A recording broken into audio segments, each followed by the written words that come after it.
Gabi na naman, Mars, kaya matatry ko na yung no lukot at no gusot na bedsheet na nabili ko. Isa din kasi ako sa mga buwisit sa mga magugulo at mga lukot na bedsheet. Yung tipong hihigaan mo lang saglit tapos lukot na naman. Tapos tatalon-talunan pa ng anak mong makulit. At ayan nga, medyo paus pa ang mami nyo. Nag-concert yan? Pinaglalabas ko na nga din tong mga puting-puti naming unan, parang ayaw ko gamitin. Ano ba naman yan?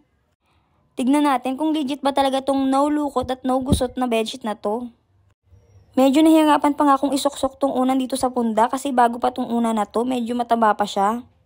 Pero sa katagalan din ito, mag-iimpis na tong malamang. Syempre kung gusto nyo din, nasa yellow basket ko lang yan.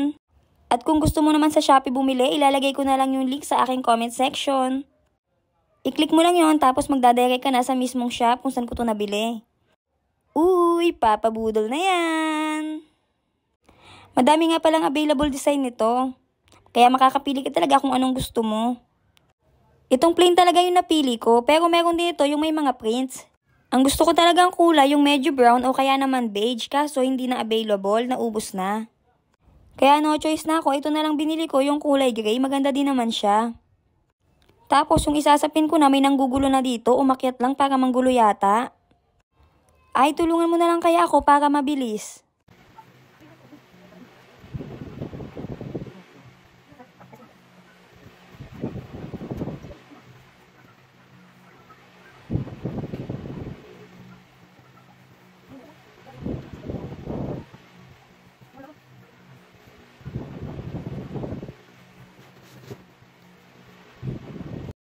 Ay, opak, sino ka naman dyan?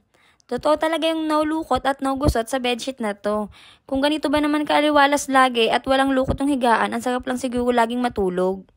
Malamang nito kahit talon-talunan pa ni Aki, hindi to magugusot eh.